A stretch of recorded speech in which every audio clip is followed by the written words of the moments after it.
Good evening, welcome to Future Focus. I'm your host, Delphio Marcellus, and I'm delighted to have a young man who has been an entrepreneur for a number of years and born and raised right here in the Crescent City. We're talking about the fabulous Mr. Kurte Pellerin.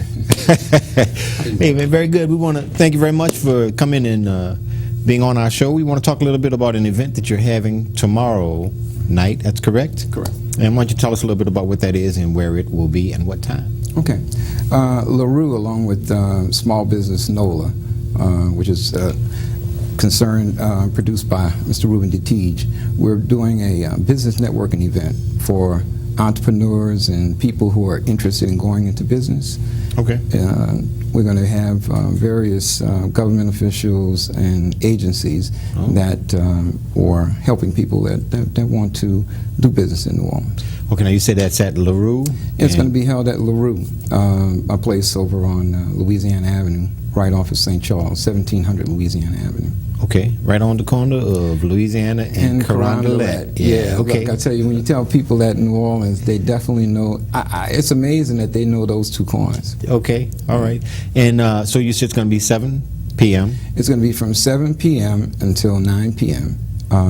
We're going to, kind of have some refreshments, hors d'oeuvres, and just kind of, networking together. Mm-hmm. And then there'll be some door prizes. We encourage everybody who has business cards to bring their business cards, because there'll be, I think, a game or whatever that, the person who gathers the most business cards on the night, and there'll be various prizes that you'll be able to win. Oh, that's it. That's it. And so anyone is welcome to come? Anybody is welcome to come. It's free and open to the public. Okay. Now let's talk a little bit about, you and business and how it all started. Let's start with high school. That's a good place. Where'd you go to high school? I'm a product of Orleans Parish school system. I attended Forshey High School, but I graduated from McDonald 35.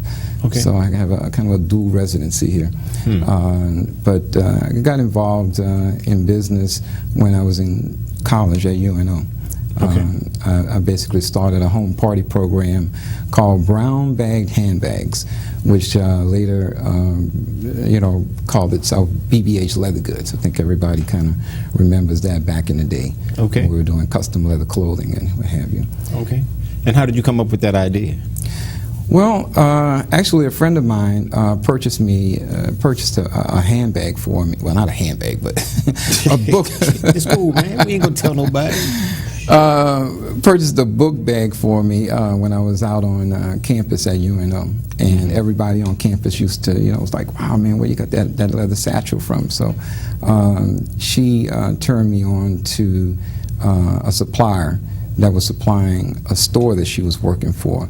They used to have a brother by the name of Art Hicks that had a store on Tulane Avenue, right off of Galvez. Okay. And she turned me on to him. I was a communication major at the time at UNO, and I devised a home party program similar to Tupperware in order to sell the product. And that's basically how I got started. I used to be like Baby Boy, man, at one point. Tyrese's character in the movie. Right. Used to go around the beauty salons and around town and hawk my wares and what have you. So. Yeah. Okay, and what about, so after that? After that, my brother came down from D.C. and he was like, "Man, what are you doing? You're working too hard." He said, "You got to work a little bit smarter." So, and I'm still a student at UNO, and on the weekends, I was doing these leather shows, and also going around to the beauty salons around town. But then he was like, that's too labor intensive. So what I started doing was I started going to auctions around town and looking in the paper and purchasing showcases, jewelry showcases, and I started putting those inside of various salons around town, and then I started supplying the stocking the salons, and then cutting them a percentage, of profit and stuff, and so working a little bit smarter and not harder. Okay. So was it difficult to keep up with so that a lot of your merchandise didn't walk away, or how did you handle that? Well, actually, I had locks on them. I had locks on them, so I gave the owners a key to it. So things worked out pretty well with that. So the owner's responsible for? The owners were responsible for the selling of the merchandise, and whatever they sold or whatever, would receive a commission on that. And I think from that point, I started doing hair shows, started traveling, doing shows. I resigned from school out at UNO and started doing the leather pretty much full time. Okay. And now let's talk a little bit about, what about Ebony Square? Oh man, that's really one of the greatest things that I think that I was responsible for doing, business-wise. I had an opportunity because when I first did my first foray into a location, I was sharing a location on Broad with a company called a boutique, GK's Fashion on Broad. And after that kind of fizzled the first year, I remember riding up on Magazine Street and seeing this little small storefront. And I also remember something my dad always told me, it's always something better to grow into something, grow out of something than into something. Okay. And so I started with a small little shop that was located next door to Ebony Square, and started my first retail store. How Ebony Square came about was the gentleman that owned the building where I had my leather goods store. He bought the building, and when I moved up there was a vacant lot next to the building. I mean, it was just grass at the time, and I used to clear the lot. I cleaned out the lot, cleared it out and stuff, so that customers could have parking. So the old man, he was like, really impressed with that. So it was like, man, you know what? I'm going to buy the building, and Kurt, if you want to move your business over into the building, you can. So I was like, man, what?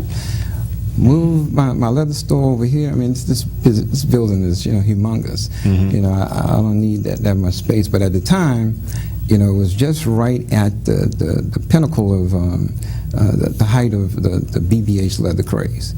Because if you remember anything about the late 90s and late 80s, early 90s, BBH leather, man. I mean, we were really rolling. So I mean, we were growing out of the location that we had.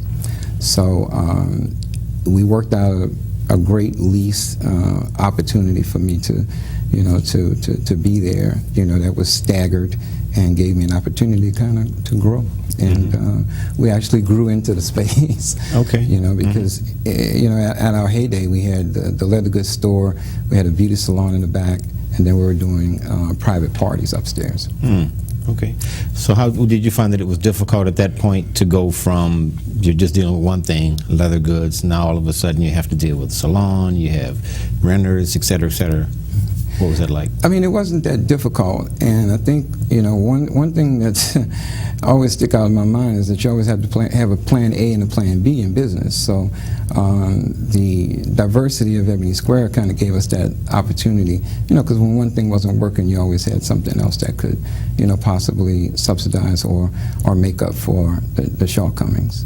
And again, the other thing about Ebony Square, it's kind of where the modern day poetry scene kind of started, and when I look at all the folks that's out there like Hollywood and all the other, poets that have kind of really, gained notoriety in the city, it shows that, when you plant a seed, and you give it some real fertile nourishment. You know, the possibilities are so endless as to where, you know, that whole thing can blossom. And, you know, I think, again, you know, when I look back at Ebony Square and what it meant for giving young people a voice in our community, you know, that's one of my most proudest accomplishments. Okay, now, did you have the idea to include the poetry, or did someone come up and say, bro, I need a space? Well, actually, it was a group of individuals that came to me that wanted to do the poetry. Iris, I forget my man, Jafar from across the river, and it was a couple of two or three other folks. They came and they were doing the show.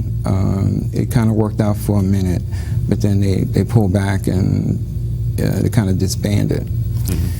Me being a communication major, I tapped a friend of mine, Jeff Menendez, Jeff White, in the radio, his radio name, but we were at UNO together.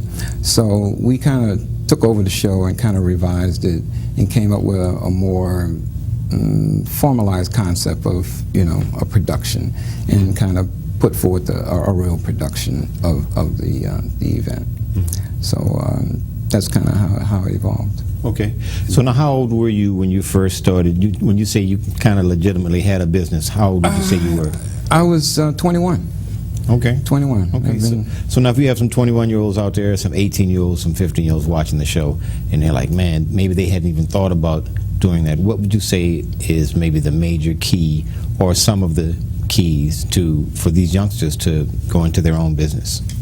Well, I think about, you know, stick-to-itiveness, you know, believing in whatever it is that, you know, you're interested in doing.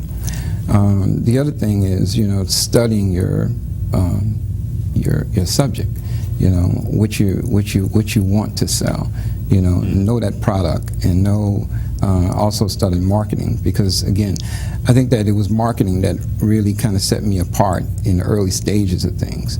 I was a communication major, so the very first thing that you know, kind of shot off was the BBH leather goods. Well, you know, the custom leather clothing part of my business.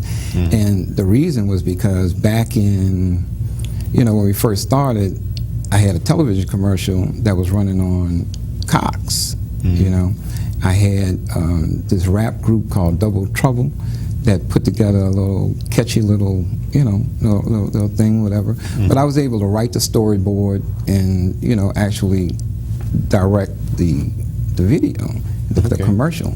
And that commercial, man, you know, really just revolutionized things. So, you know, I tell folks all the time, because I never got my degree from UNO, because I resigned in my senior year, but what I learned when I was there, you know, I've always applied those things to my business.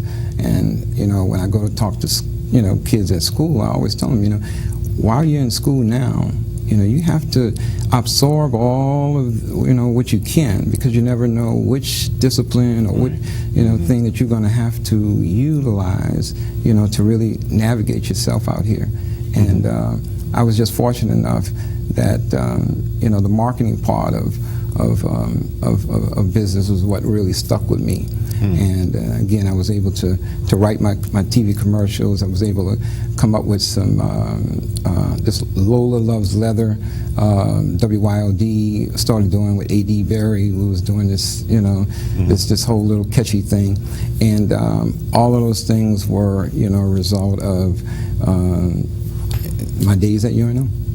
Okay.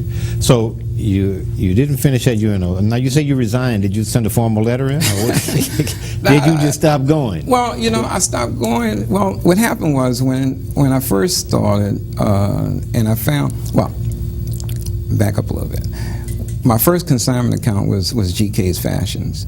And after consigning those items to them for about 6 months or so, they were interested in having a partner come in. And much to my mother's displeasure, my dad told me that, hey man, you know, I'll give you 6 months, you know, to go and see, you know, if this is something that you really want to do. So he gave me that opportunity. And So you just stopped going to class. Stopped going to class. Now, are there any teachers that you look back and you said, boy, this teacher really had a message that was clear? I know you said overall there were some things. Well, May Jones was an excellent teacher out there at UNO. And going back further, I think one of my best teachers was Miss Givens, which was a junior high school teacher, because she taught us the spoken word. We had, because back then, it was a part of the curriculum for kids to learn recitation. You had to learn how to speak and that whole thing. So with poetry, she kind of opened up a whole thing to me. And I remember me and my buddy Ronald Kirkendall, because of Miss Givens, we got turned on to the Last Poets. Okay. And because of the Last Poets, I got kind of turned on to being an activist. Because when I was in high school, I was president of the NAACP locally, and I also served on the National Board of Directors. During okay, the NAACP, how did you become involved? Well, Mr. Soniat, I don't know, for those of you out there, you kind of know Mr. Soniat, Llewellyn Soniat. I mean, this brother here, I can't say enough about him because he was a great mentor to me. He used to go around all the time with the youth council. They used to do door-to-door campaigns to get, black folks to join the NAACP. And I remember one time he came to my house. We were on Olive Street across from Conrad Playground. And, my dad was like, oh, yeah, sure. He was signing me up. But then I asked my dad, I said, well, Dad, you're signing me up as a membership in the youth council, the NAACP, but, so what does that do? And I said, well, I like to not just sign up, I like to join. And, my father gave me that opportunity again, because when I was at Priestley, I was involved with Mr. Elam with the Black Negro, I think it was called the Negro Business, whatever. No, okay, well, let's do it this way. I'll tell you what, this is what we're going to do. Okay. We're going to take a little break. Okay. We're going to regroup, figure what that is, and we're going to come back back in a little bit. Stick around. Delphia Marcellus signing off.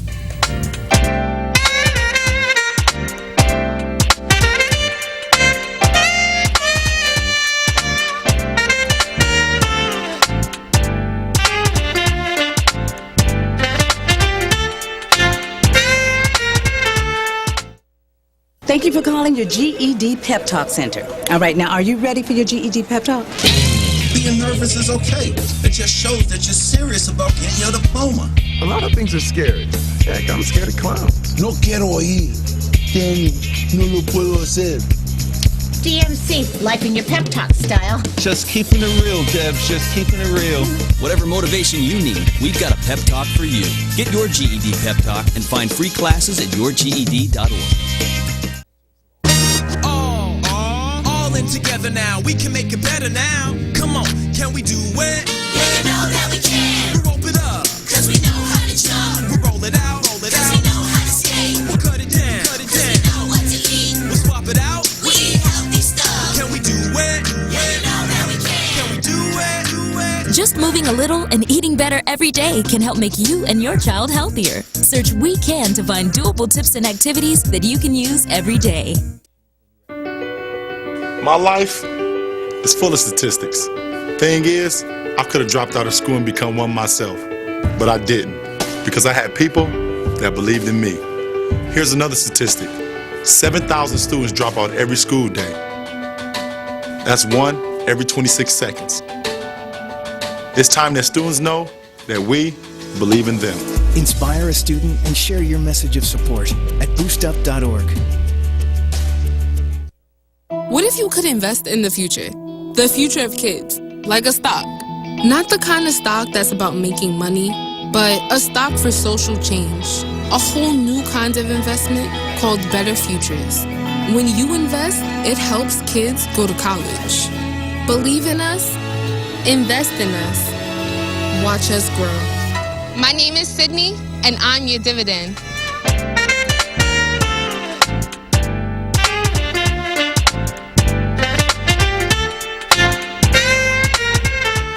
Welcome back to Future Focus. Delphia Marcellus, we're here with Kurte Pellerin, and you were telling us about when you were a student at Priestley, and there was an organization or a gentleman that was very inspirational. What was that? There was the Negro History Club, and Mr. Elam was the teacher that kind of got us involved in that.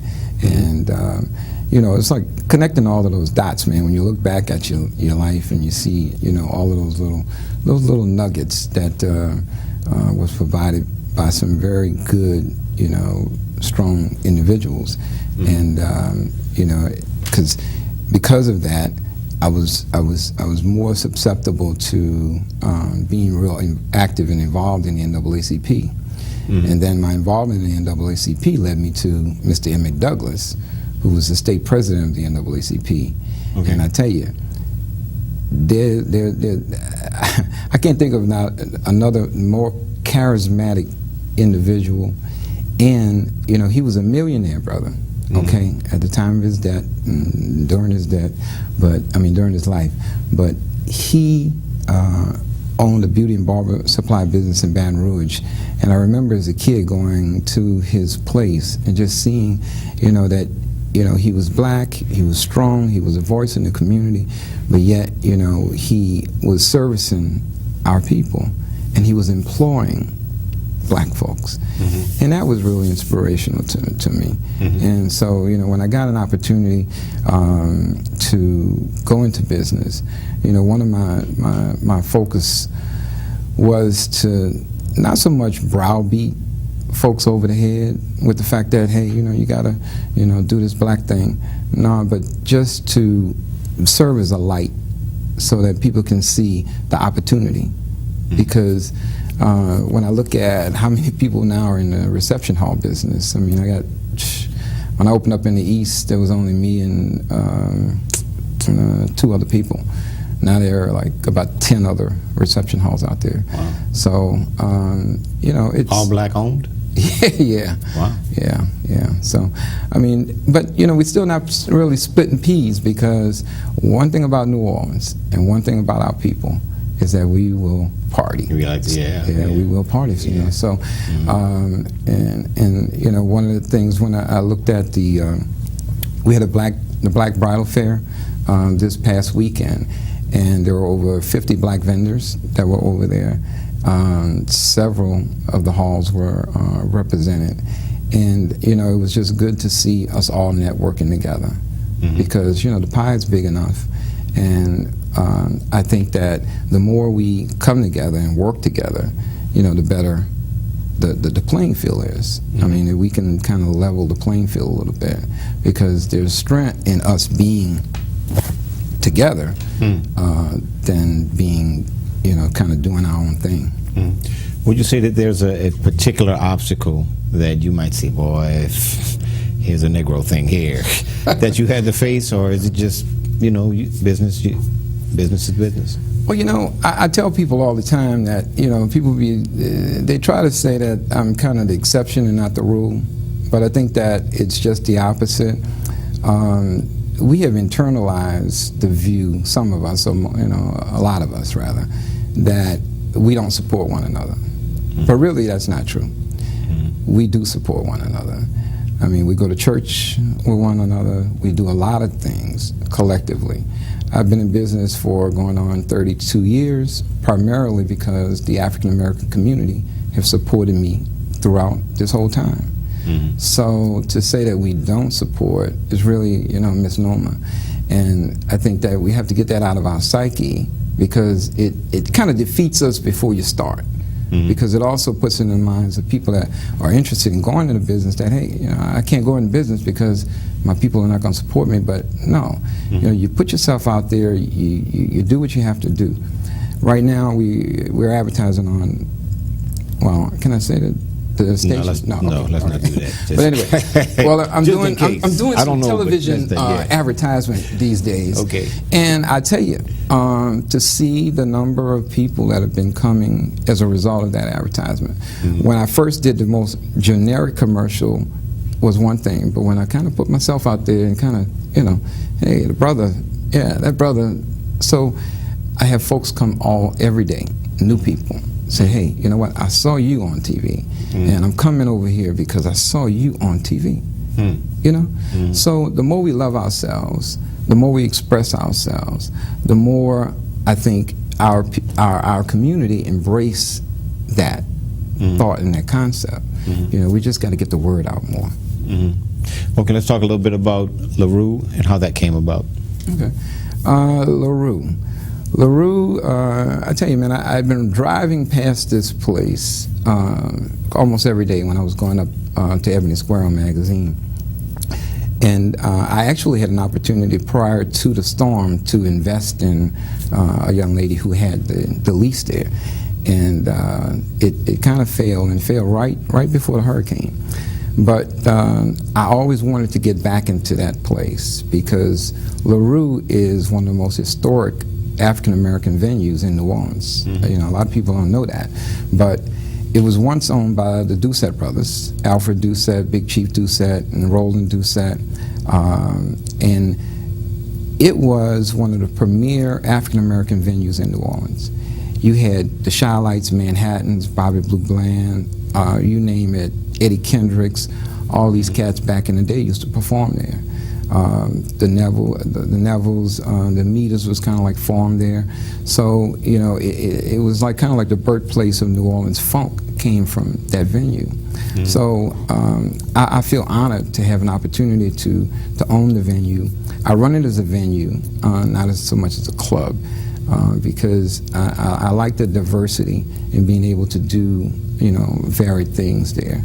So, I mean, we do. Y'all got a killing lunch, boy. That lunch is serious. Yeah, we see you there, and I really appreciate you coming. Yeah, I mean, it's a $6 soul food lunch special. So, and you know, really serving a niche and a need in the community too. You know. Let's talk a little bit. We got about less than a minute, so we want to tell the people about your event tomorrow night, 7 p.m. Tomorrow night, we're doing a business networking event. It's open to the public. If you're in business, we'd like to have you there in particular, but if you're a budding entrepreneur and you're interested in going into business, we'd like for you to be there because there'll be a lot of, you know, folks that you can network with and opportunity for you to kind of grow your concern. There's a cover? No cover. No cover? No cover. Well, y'all best be there then. All right. I'm Delphio Marcella signing out. We're going to thank Mr. Kurte Pellerin for joining us, and we'll see you all tomorrow, Louisiana and Carondelet, 7 o'clock later on. Yeah, man.